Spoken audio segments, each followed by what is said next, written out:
Well, here's the start of a clearing day. I've done a little bit of clearing back in here already, but a beautiful spot. I love it. It's open mostly because of the beech trees. They seem to do really well in the shade, and they keep all the other underbrush down. But we've got some very large white oak. There's a couple down there that you can see but won't look that impressive from this far away, that are 5 feet in diameter. Beautiful logs.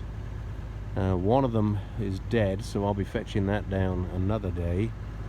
But today is all about opening up this view. It's a nasty day to show you because it's overcast and snowing, but it's a great day to do this because I have a heater in the machine and I can just sit on my wet seat I've just discovered. But I will sit in the damp. Over the top of the woodpile is a beautiful view, and hopefully the sun will come out and I can show you the after shot of this area on a sunny day, and you'll see exactly why I've done what I'm going to do today. This is where the log cabin is going to go. We bought two about a year ago after we erected the big one. One is a 1.5 story and it's 18, I think, by 17. So it'll have a loft bedroom upstairs, and downstairs a sitting room and a kitchen and a bathroom. So it's going behind the magnolias. Our house is through there, so we can't see it all the time, and whoever rents it doesn't have to see us either. But they'll have access to the river and the woodland, and I think this will be a great rental property. I'm going to get all these little trees out of here, just tear them all out, roots and all, shake them off, throw them in a pile. And all these trees on the left hand side, not including the big white oak that's in front of the excavator bucket right now, but all these others, all these poplars are coming down. This one here is a walnut. Most people call it a black walnut just because the nuts that fall are black, I think. But I'm going to leave that walnut to get much bigger because it'll be a beautiful straight log later for making tables and things. The trouble is it'll take 10 years for it to get substantially bigger than it is now, so that's a long-term investment. A couple of big poplars in here that I will probably have to cut with the saw, but all the rest I think I can just push them straight down. So I'm gonna go shove a few down. I don't know what that tree is there. It's a very dark bark, a little flaky. I was gonna say for a minute I think it might be persimmon, but that's a big tree for a persimmon. These are all poplars. One little walnut there, but that's going to have to go down. And all the ones that are at the back of the magnolias, I'm going to have to cut them with a saw to make sure that I can get them to fall in the right direction. I might have to go up to the house and get a big strap and hook it round them so I can pull them backwards. But I'll see. Let's see how far I can get. Might be able to just...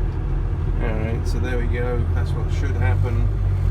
Right, nice and high up the tree. The root ball is coming up out of the ground. Right. All the roots are breaking, and any minute now it will just bust.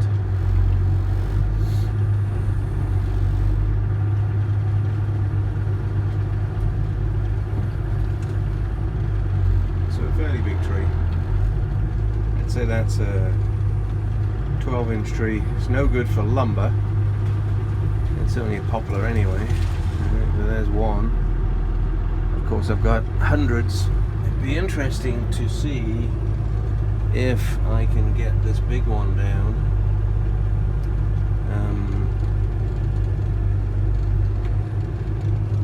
And whether whether in fact I can get there from here. Well, so I have done a bit more clearing up, taken down maybe a dozen trees, made that big brush pile that you can see beyond the excavator and beyond the tree I'm about to push. But the dilemma is always whether to push or whether to cut. So if you push, you get the root ball up and you can knock it off and you can clean it up, and you end up with a root ball that's small and manageable. Might even burn if it were dry and you had a big fire. You could certainly do that other thing that I'm not going to mention that you're not allowed to do, which is pretty obvious, but it involves digging a hole. So that is one way of doing it. It's quicker as well. The other way of doing it is to cut it off with a chainsaw and let it fall down, leave the stump in the ground, come back later with the bobcat and the grinder, grind it down. But to be honest, it takes two pieces of equipment, walking backwards and forwards, more time to grind it than to dig it out and clean it, and pushing if the tree's not too big is my preferred approach. So I've done that and cleaned up all the stumps, and you can't see them. So I'm going to push this one down, get the bucket in place. It should go down. I've pushed down bigger trees than that.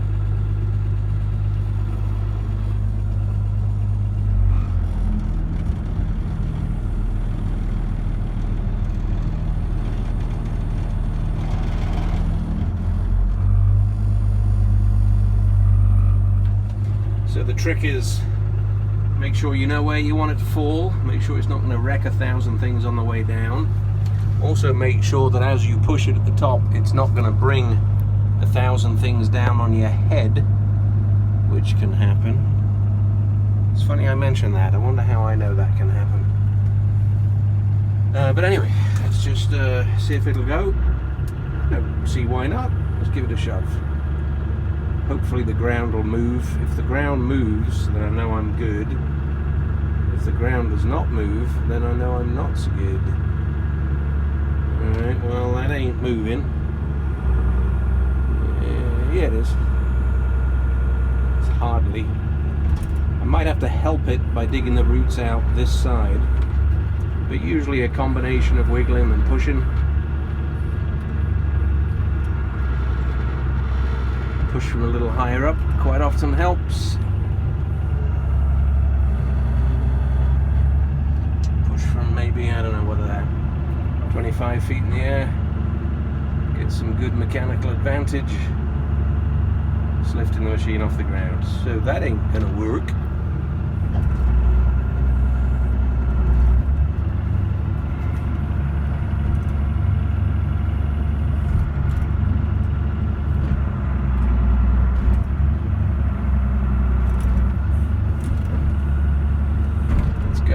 It's going.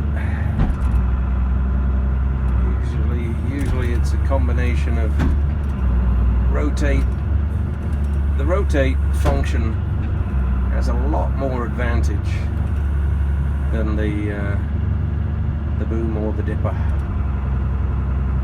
So there she goes. And when gravity starts to help, ooh-wee, it's caught up in that walnut over there, so I actually have to take the load off it for a second and get to a position where I can help it down so that it doesn't flatten that magnolia.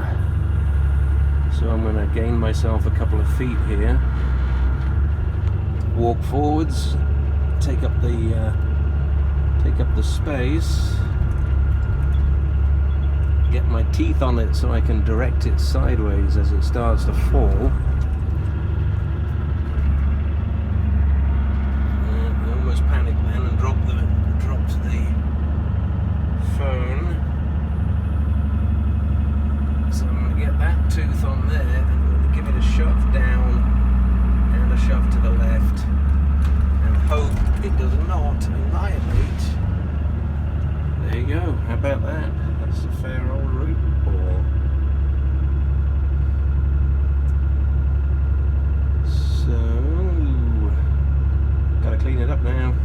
want to do is cut the tree into sections, cut the root ball off, pick the root ball up, crash it around, clean it up, and that's another tree gone down. I'm going to do that to maybe 2 or 3 more trees today. It's 3 o'clock. We typically quit at about 4:35, so I'll probably do 1 more tree after this one and then carry on tomorrow, and maybe the sun will be out tomorrow and I can show you why I'm clearing this area and why we want a log house exactly where I'm sitting.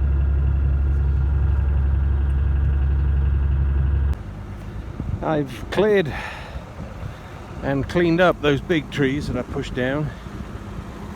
The weather's nasty, it's cold and blowing snow, but I've got some trees here that are leaning over the magnolias that are not going to want to come down naturally, not without wrecking the magnolias. So I've left 2 or 3 of these nice strong poplars in order to gain a little bit of advantage here. So what I've done is just put a bit of tension on it just for the fun of it, and to make sure it doesn't go the wrong way. Big notch, and then a back cut to leave a hinge. The hinge is probably 1.5 inches wide.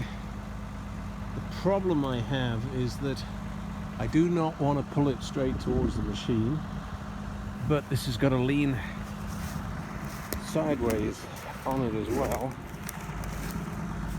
so it's not only back over the magnolias, but it's a long way in.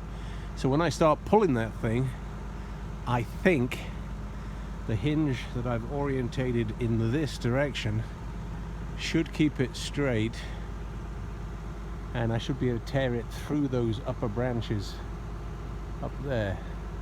If I can't get it through them, but I can get it into them, then I can probably figure something else out. But I am gonna yank on it, see what happens. And of course, I have to wait a minute while I get in the machine. Well, having thought about it for the last 5 minutes, I believe the answer is simply momentum. I need that tree to do more of the work for me and for it not to be a dead weight. So my plan is I'm going to reduce the angle that I'm at, so I've got more pulling power, or less friction around the tree I should say, so I don't waste as much energy. I could pull harder from here, it's just that the strap is taking a lot of unnecessary load. And as long as I am slightly better than straight, it'll miss me. So what I'm going to do is I'm going to, if it won't break, I don't think I can let it go now. I think it's going to break. So I'm drawing things, see what happens. Well, so that worked. I couldn't have enough hands free. Lost 1 little branch at the top of the magnolia, but that's good. No substantial damage. And that tree is down. That tree is yanked out and is all the way over where that excavator was. So now it's tree number 2, not as badly leaning and nothing in the way to catch it, to hang it up. So I'm going to pull in that direction round the same poplar. I've cut a wedge out of the front. I've left a 2-inch hinge at the back. I think I can just yank that down in one go. We will soon find out.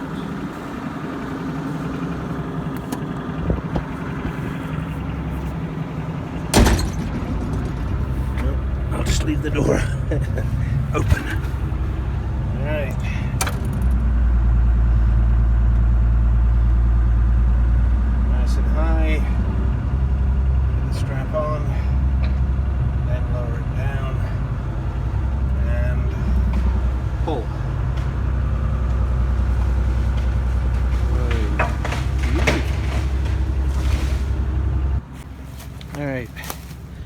Same process as before, except this time I put some tension on it first and didn't pull downwards. I'm pulling more perpendicular to the lean of the tree. It's a nice big V, give it somewhere to go to. Back cut, leaving a hinge of about 1.5 inches in the direction, I should say perpendicular to the direction I want it to fall.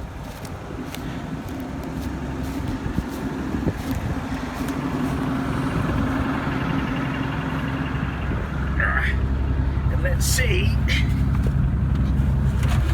what happens. I'm just going to reverse if I have room. I do. I got about 40 feet behind me, so I'm just going to come backwards, watch it pull over. Nice. Oh, look at that, straight out of the magnolias. Woohoo! Tell you what, that's a bit of a mess, but that's a mess that can be cleaned up tomorrow.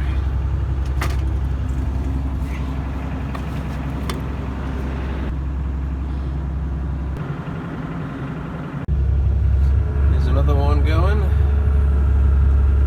Oh, I said that optimistically.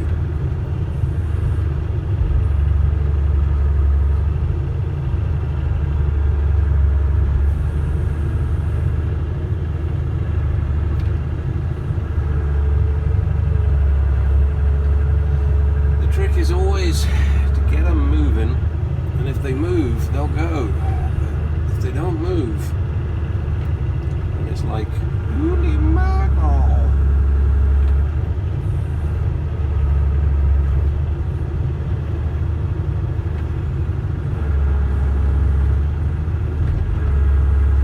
Might have to help this one by digging out the roots on this side.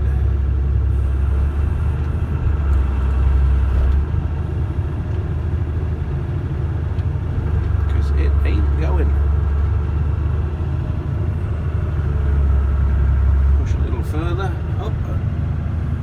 20 feet in the air should do it, you'd think. Holy mackerel. Maybe a little bit further.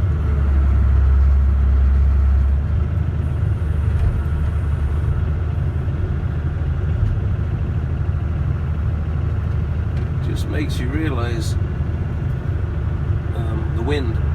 When the wind breaks a tree down, bearing in mind it's rarely a poplar, here comes a root ball, so that's good. The amount of force is unbelievable.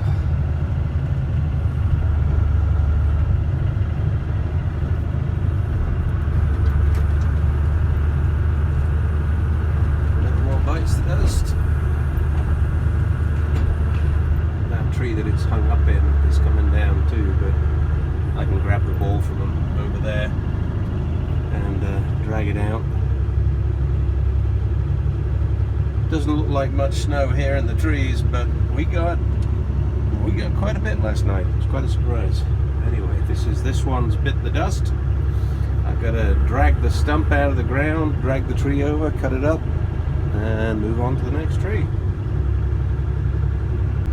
So here's the root ball out of the ground. Surprisingly small, isn't it, compared to the size of the tree.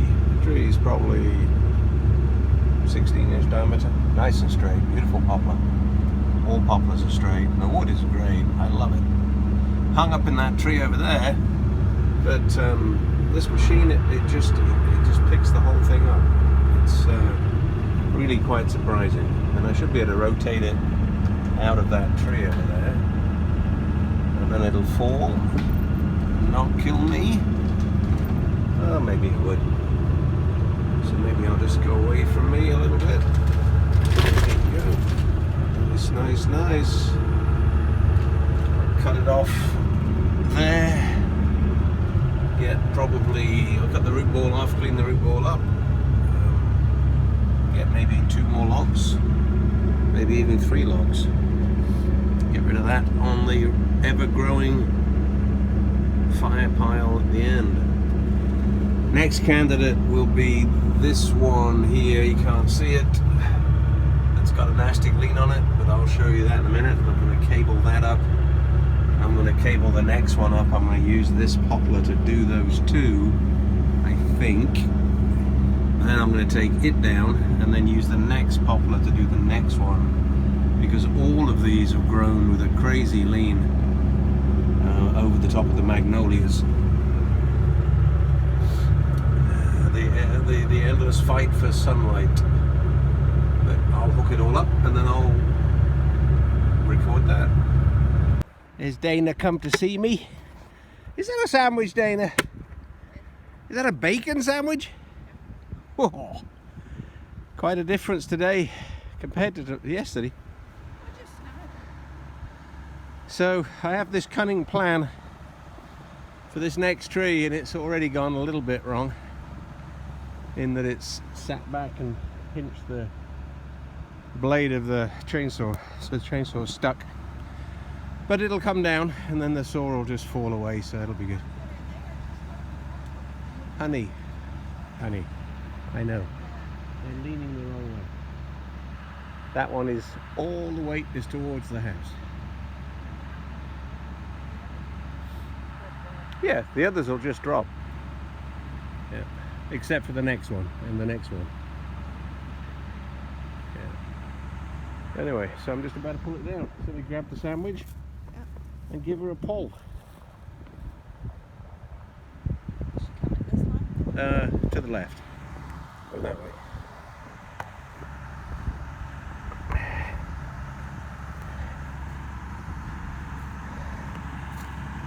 It's like sloppy, greasy clay and mud. A mixture of all the slickest, sloppiest things. Adam's got quite the pull on it, so let's give it a bit more. See what happens. It'll come. It'll come. I have every confidence.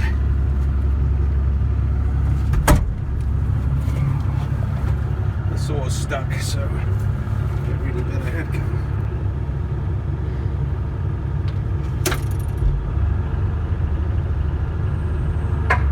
Ooh, nice tension on that. There we go.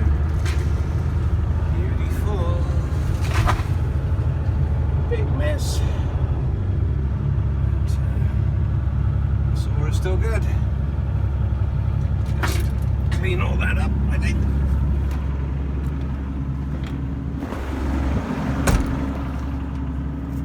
This snow is a pain in the bum. But the saw's out. It's white oak, I think. I thought this was another poplar. Nope. White oak. Nope. Neither. This is beech. Huh, look at those lines of, those horizontal lines of black. That is bizarre. I wonder what that is. Come take a look at this. I don't know if you can see that dead straight line of black circle. Interesting. And then going after it are a whole bunch of woodpecker marks. But anyway, that's a beech. Well, this is the biggest one yet. It's not the biggest, but it's pretty big. I've cheated this time and broken the roots on this side, so it should go down pretty easy. Another one bites the dust, or at least I hope. Might be a two-handed job. Alright, roll the bucket back so I can use the roll for the push. Try and push. Nope, not moving a darned inch. Dipper's moving a little bit. Alright, use the roll. See, look at that. Massive difference. There she goes. Big root ball. Holy mackerel. Another one bites the dust.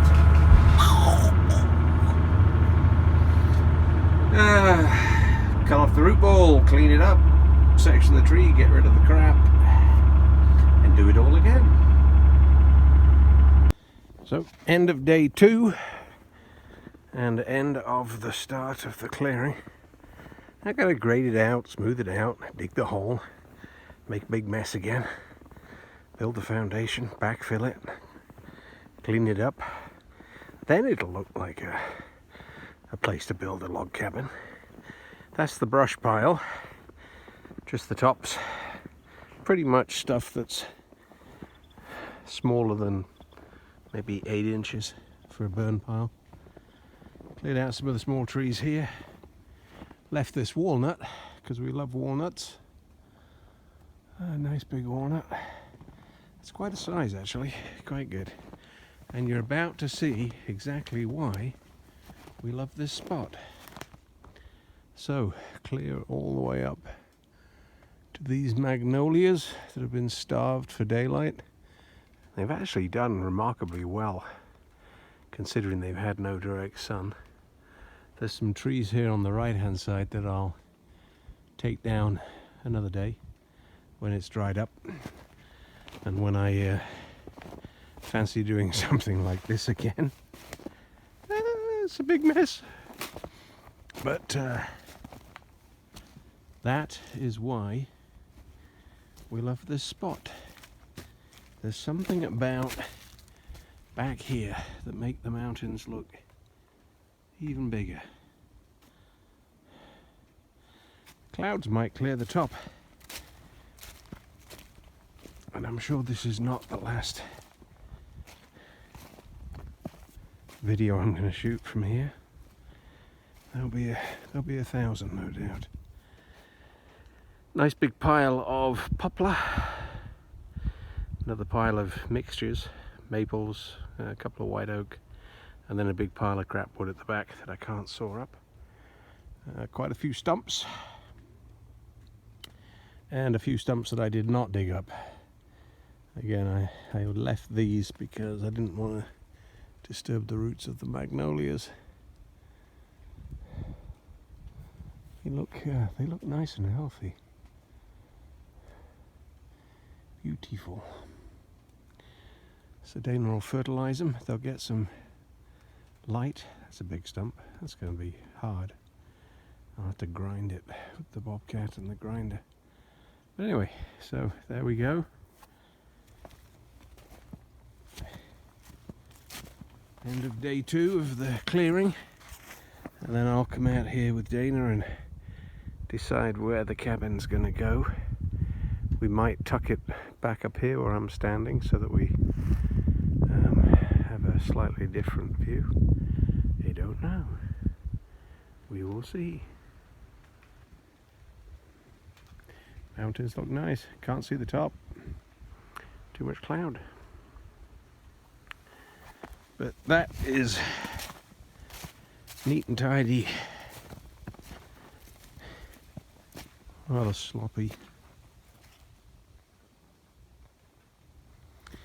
Bounces around a lot when you zoom in. It's hard to keep a camera steady when you're walking. It's bizarre. Of course, the new ones have image stabilization, and we don't. Not on this old iPhone 6. Alright, enough done on this.